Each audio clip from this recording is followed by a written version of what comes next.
go up and down the coast, taking shots of all the fancy houses and blow them up and flog them to the owners. No one can resist an aerial shot of their own house. What do you need me for? You're my assistant. I don't want to go up in a helicopter. I do not wish to be in this unnatural machine. In on that one a bit. He'll love a picture of his vulgar hovel. Diana, What? can we go down now? No, certainly not. I might have died 10 minutes ago. Just a few more pictures. Is this fun? No, it isn't. Up here is far too close to God. He might think he can save on the fare by just taking us on from here. You've got no balls, Tom. I've got no bloody wings either. Get me down.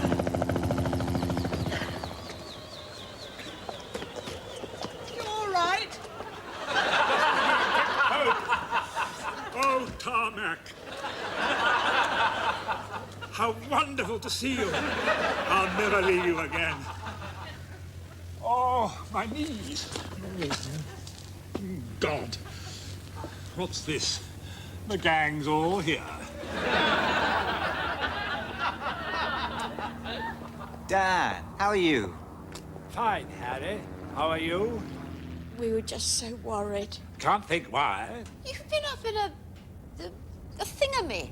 Marion, it's called a helicopter. I know that's a long word for your gnat's brain, but do try and take it in. No, you might be able to use it in conversation. Dad, what did you think you were doing? Diana wanted to take some pictures of rich folks' houses to sell for wicked profit, so I took her up in the old chopper. You mean you were flying it? Well, they don't fly on their own, you know. Dad, you can't fly. Of course I can. In fact, you hate flying. Nonsense. Great fun. The old co-pilot was a bit queasy, but once I'd done a few rolls and loops and banged it up to Mach 2 over the Atlantic, well, she knew she was in safe hands.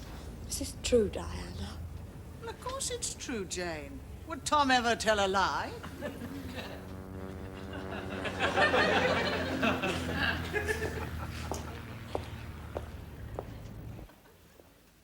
Certainly dark in here.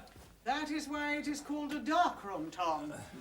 I do love the unerring logic of our English language. What were your revolting family doing here anyway? Geoffrey wanted me to sign a petition. Oh, my God, not another petition. I hate petitions. It's all right, it's got nothing to do with you. Let them fight their own battles. We didn't ask them to fight our battles. They weren't alive for half of them. That's no excuse. Believe me, when you're retired, it ain't your problem, because by the time it's solved, you'll probably be just a handful of dust blowing in the winter wind. The council want to rezone their area. Oh, good. Maybe they'll make it into a war zone, and Marion will get machine gunned to bits. They want to make it into a light industrial zone. Serves them right for being so ghastly. Now then, if you find the numbers on the bottom of the photos, match them to the addresses, then we'll look them up in the electoral roll. Right. Apparently, someone wants to start a human spare parts factory right beside Geoffrey and Marion. Liven up their window shopping. Could be quite handy, I suppose, for when we start falling to bits. Do you mind? Jane could arrange bargain hunting trips. I could do with a pair of new knees. What about you? New hips? New eyeballs? New wig? If we all combined our orders, we might get a reduced rate. In fact, I could become a door-to-door spare parts salesman. Good morning, madam. Could I interest you in a brand new lower intestine? I intend to go to my box in one piece, thank you very much. Now, let me see. Good grief. Oh, here, take a look at this. Oh, it's what's its place? In Dallas. South Fork. JR's place. No, it is not South Fork. It is the last place we took yesterday. Gosh, we did fly a long way. In that corner, you fool. Oh, yes. Two people dressed in pink having a fight.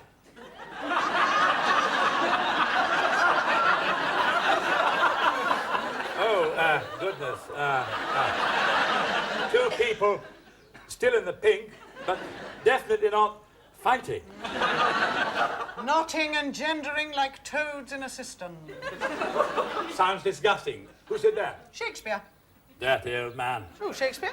No, not Shakespeare. This fella. It's not J.R. And that's certainly not Sue Ellen. Well, it's not Sue Ellen. Sue Ellen is dark.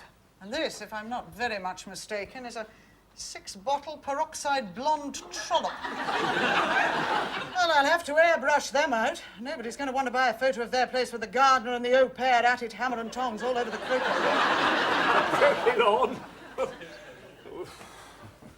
Guess what, I can only wish you luck with the zoning thing, Geoffrey. Oh, there's a Yeah. Range Rover out there. It's covered in balloons. Geoffrey, I'm sorry, I'm going to have to say goodbye. Yes, I'm sorry, Geoffrey. Goodbye, Geoffrey. Bye-bye. Oh, that'll be Fergie Ferguson, the local political power broker. Now, look, Jane, I need to impress this man. I've got some ambitions that way myself. I need to show him that I'm also a person of power. Oh, you are, Harvey. I find you very powerful. Here's a little trick, Jane.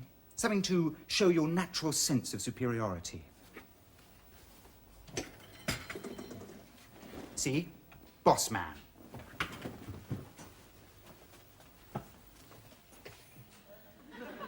Underdog. Whoever sits in this seat, Jane, is in the position of the supplicant. Power seating, I call it. Oh, you are clever, Harvey. Yes, I am, aren't I? Where's Harvey? Now, remember your body language, Harvey. Head back, shoulders up. Hello, Mr. Mr. Baines, Ferguson. can Good I to see you, you Mr. now? Ferguson. Hello, I Mr. hope you Ferguson. can. Great to see you. Hello, Fergie. Good to see you. Good to see you. Do sit down. Thank you, Harvey.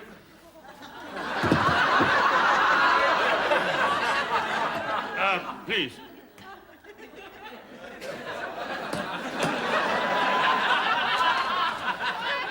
So how are things in the cut-and-thrust world of local politics, Ferg?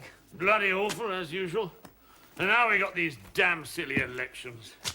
Why the hell the future of this country should be put in the hands of people as pig-ignorant as the voters, God only knows. Quiet. Now, how many of your lot are stone-deaf? Oh, Jane? None at all. Thank God for that.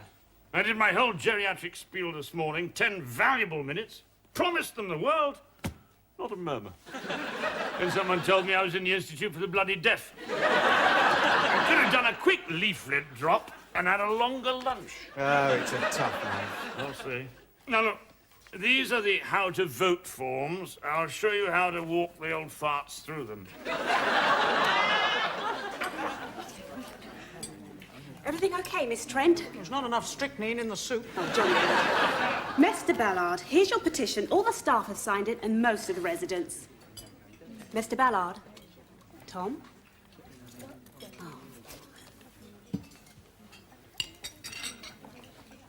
You away, Tom? No, I'm still here. Penny? What? Penny, for your thoughts. I was thinking about sex. Give me my penny back. I mean, do you think we should do it? I'm sorry, I didn't mean, should we do it together? God forbid. I mean, I didn't mean that either. I meant that, well, if we, oh, I wish I hadn't got into this. I'm so sorry, Tom. Something went the wrong way. What started you thinking about sex? Well, that photograph of that couple knotting and gendering in the garden. It got me thinking. Tom, the British never think about sex at lunchtime. I thought you'd approve. Well, there's a time and a place for everything. When I'm supping my soup, I'm thinking soup, not sex. I mean, I'm still capable. Just leave the room. Oh, just as I thought. You're all talk and no action. Now, when it comes to sex, everyone round here is all talk and no action. What about Harry Figgis and Mary Hawkins? Good grief. They're not. You should take your earplugs out one night. I thought a pack of wolves was upon us last Wednesday. Well, she's no better than she ought to be. Apparently she's a lot better than she ought to be. Tom, will you just control yourself or I'll have you hosed down? This is the best time to get them all together. And while they're eating, they can't argue, eh? Great. if I could just have your attention for a moment, please. Just ignore him. Now, as you all know, the local elections will soon be upon us. And we're very fortunate to have with us today Mr. Ferguson, who I'm sure is a very familiar figure to you all. Yes, well, Councillor Ferguson, who is standing once again for the Residents' Party, would like to have a few words with you all. Over to you, Fergie. Can everybody hear me? Deaf? Just checking. Now, as I'm sure you all know, the Residents' Party has no central government ambition. We are, as we proclaim, the party of the residents.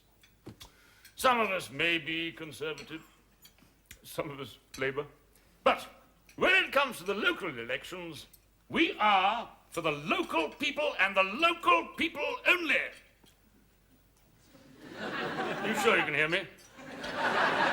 Do get on with it. The soup's congealing. Yes. And we know that you, as our senior citizens, have special needs which only we, in the Residents' Party, can truly meet. Bravo! Thank you, sir.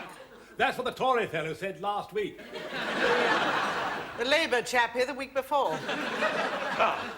Yes, but were they being specific? Or did they just talk in generalities? One of them talked in Swedish. Yes. Well, let me outline for you the Residents' Party commitment to the elderly.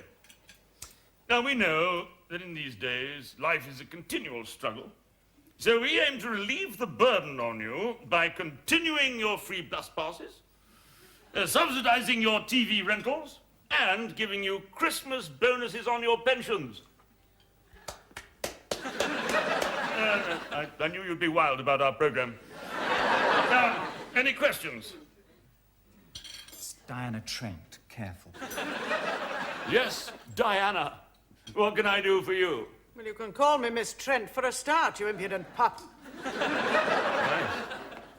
Right. Sorry, Miss Trent. What was your point? I don't want a free bus pass. I have paid my way all my life. I am paying my way here. When I go outside the front door, I expect to continue paying my way. Yes, well, not all pensioners are middle class and well off. So I don't suppose everyone feels as you do. Oh, yes, they damn well do. And with the bureaucracy involved, it takes £100 to process each free bus pass.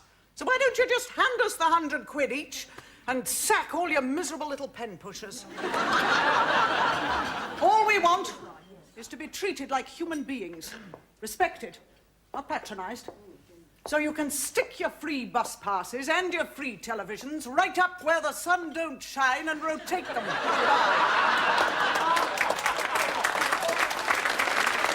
I had 20 votes when I came in here. Now she's got them. Look, I am sorry. No. I think she's wonderful. I wish she'd been my nanny. Sure, I know this fellow from somewhere. Do leave that alone. It's doing you no good at all. They remind me of the summer of 1941. I had a girlfriend just like this. Fair. Her name was Sally. She was a land girl. She looked like one of those Horlicks ads. All pitchforks, smiles, and dungarees. A real cracker. We used to set the crops on fire. Oh, Goodness sake, go and have a cold shower or recite your logarithms or something. I don't know what's got into you. I am a man, you know. Oh, around here you're not. You're a pensioner. You're supposed to be dead from the neck up and extra dead from the waist down. You're such a prude, Diana. Well, my objections are purely practical. I just don't want you rampaging round the place like some mad old goat. Why not? You might kill yourself. You've got a weak heart. Oh, come on. It's happened before. What happened before? Nothing, forget it. What happened before? Nothing, I never spoke. I'll hound you till you tell me. Well, I have always preferred older men. Goody. When I was in my late 30s. As we emerge from the last ice age. Do you want me to tell you this or not? Sorry. Well, I had a gentleman admirer in his 50s. He was a lovely man. But, unbeknownst to all, he had a bit of a dicky ticker. We had a grand affair. He swore he would die for me. And he did. Not, Oh, well, what a wonderful way to go. For him, maybe. I was extremely embarrassed. What are you chuckling about, Tom? Miss Trent's sex life. Oh, that's nice. What was that? He said Miss Trent's next life. You believed in the next life. I don't even believe in this life, Jane. Can we please change the subject? Mr. Ferguson was really impressed by you. He said that if he could get someone like you on his side, he could wrap up the elderly vote for the entire ward. Really? Yes. He said you had the natural cynicism and loathing for your fellow man that was the true hallmark of any first-rate politician.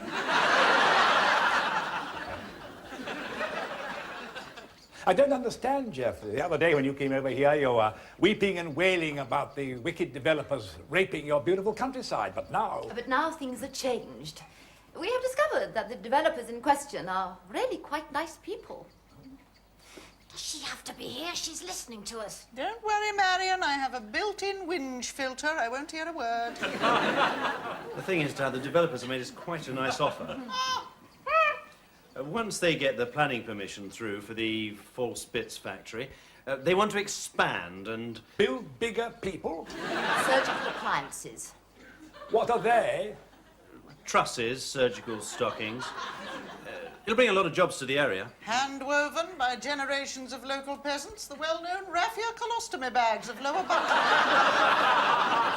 Would you please ask her not to be so disgusting? I'm not the one who's selling my little bit of England to a Taiwanese prostate king. They're not Taiwanese, they are Japanese. Bits will all be too small. Would you mind your own business? Well, what about the petition, Geoffrey? Save our heritage, who won the war, keep foreign investment out of Lower Buckley. I got everybody to sign it. Except me? Except her. Well, maybe we were being a little hasty, and we hadn't met Mr. Kurosawa. Or his wallet. Where are you going to move to? There. Where? That place over there. You see, you can just see its roof. It's very big, lots of garden, and best of all, it's right next door to you. And it's a wonderful bargain. No one else wants to live close to an old folks' home. We'll be right in your back pocket. The kids can come over. You can babysit for us. We can have barbecues, mahjong. I know he's my son, but when I look at him, I have doubts about the theory of evolution. He's such a dull dinosaur. Somewhere along the line, he's had a severe charisma bypass. The thought of him wandering over the hill every 10 minutes to discuss his children's hamsters, real ales, and do-it-yourself shelving. Oh, God. From which cliff do the local lemmings throw themselves off? I'm just surprised that Marion will allow herself within spitting distance of either of us. Ah, well, the place was a bargain, and a bargain ignites a primeval fire in Marion's loins. Apparently, she could only achieve orgasm during the Harrods sales. Hello, Tom, Diana. Do you mind if I join you? Yes, buzz off and fry yourself. Don't mind if I do. So how are things? We've both got bubonic plague. Jolly good. What do you want, Harvey? Oh, no, nothing. I was just passing the time of day. You never just pass the time of day, Harvey. There is no profit in it. Now, that's what we like about you, Diana. No fiddle-faddle, straight to the point, great. Why don't you try it? Who exactly is we? Oh, the residents' party. What do you mean? You're involved in that travesty of a political machine? Oh, yes, I'm very busy in the South Ward. I bet you are. Doesn't that include Lower Buckley? Right, and you've probably heard the good news about the spare parts place. We're soon knee-deep in knees, eh? What do you want, Harvey? We want you, Diana. You what? Old Fergie Ferguson was very impressed by your ability to sway a mob. I mean, persuade an electorate. He wants you on our team. No, thank you. He's having a gathering of helpers at his place this afternoon. No, thank you. And he was wondering if you'd like to come along and, well, get to know him. No, thank He's you. got a smashing place on the coast, pool, croquet lawn, tennis courts, like something out of Dallas. No, thank you. Croquet lawn? We love to come.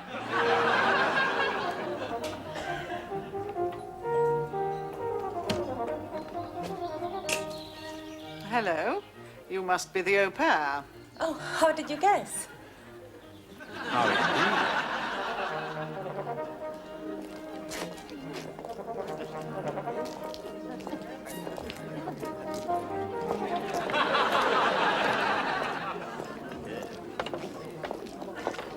Hello, I'm Winnie Ferguson.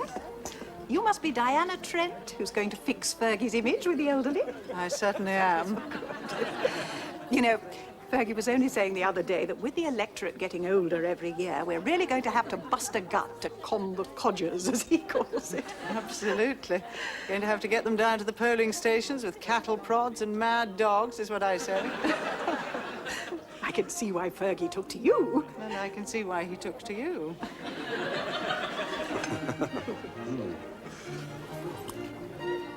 What are they doing here? What's she doing here?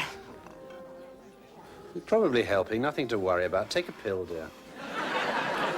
She's up to something terrible. I can tell.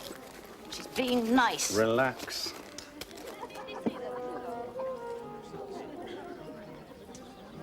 Hello, dears. Well, who's this little chappie, then? Dad, this is Mr. Kurosawa of Kurosawa Prosthetics. Oh, the spare parts man. How do you do? How do you do? 1, 2, 3, 4. Just checking you haven't borrowed any. Could you fit people with wheels instead of legs and a decent gearbox? Go away! Righto. Wheels. Good idea. Hello. Jolly good having you girls in our country. Oh, thank you. There isn't a gardener here, is there? Oh, no. Mr. Ferguson does all the gardening. He's very good in the garden. Oh, I'm glad to hear that. I'm sure that I could do wonders for your campaign, Mr. Ferguson. Super. Do call me Fergie. Just one or two little points I'd like to iron out first. Oh, hello, Tom. Hello. Just telling the councillor how we'd like to have a wee chat with him. Oh, fine. Fire away. You can go about your duties, Ingrid. Oh, no, do let Ingrid stay. What's she doing?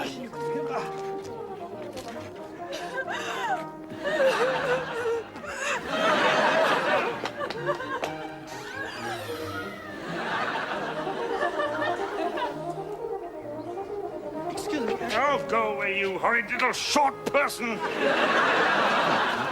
You did this deliberately, eh? You're finished! So did you, and you! You!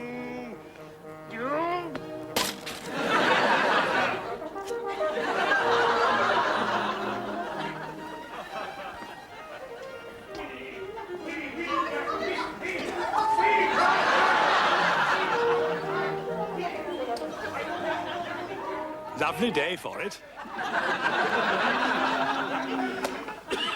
Mr. Kurosawa is taking his factory elsewhere. Fergie Ferguson has had to resign from the residents' party. Masterpiece of work. And Mrs. Ferguson hit the au pair with her Volkswagen. Splendid. Once again, you have brought shame and disrepute on the name of Bayview. Well, this has been a successful day. Come along, Jane. We have fences to mend, apologies to make. Coming, Harvey. I'm a saint, Jane. You know that, don't you? A true saint. Oh, you are, Harvey. Jane, you're touching me. Sorry? Marion is very upset, Dad. So would I be if I were her. She bit Clarissa's hamster. Better give it a tetanus jab. You realise that we'll never be your neighbours now? Oh, good. Oh, gosh. Oh, dear. Very sad. And I just hope that when you find you need a new bit to keep you going, well, I hope you don't find it and you fall to pieces. So there. Come along, Geoffrey. Let's get back to our boring, bloody village with all those boring, bloody peasants and all our boring, bloody children. Oh, God! Hell, damn! I think she's a bit upset. I'd better go to her. She'll be all right, Geoffrey. Give her a couple of aspirin, slip her under a bus. Soon fix her. Right, Ada. What? Goodbye, Geoffrey. Bye, Dad.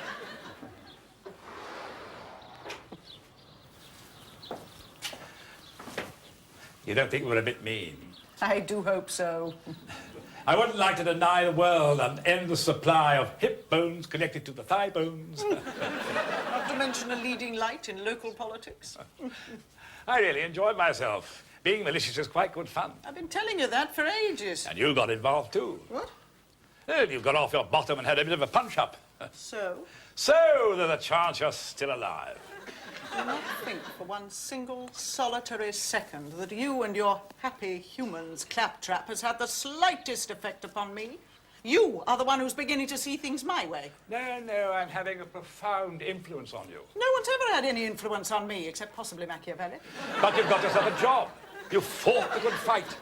That's my good influence. And you have learned how to be unpleasant to your revolting family. You are entirely under my influence. One cuckoo doesn't make a spring. Oh, my God, here we go. A cliché for every occasion. A truism is not a cliché. It reinforces the obvious. And the obvious just about sums you up. An obvious old fuddy-duddy. And you're an obvious old Lucretia Borgia. I bet you poisoned Harry Figgis. Harry Figgis died in Mary Hawkins' place. And he was not sipping poison at the time. Poor old Harry. That could have been you. I hardly know the lady. Make sure it stays that way. You don't care what happens to me. I care for you as much as you care for me. How much is that? Bugger all. Absolutely. Drop dead. And you. Good night. Good night.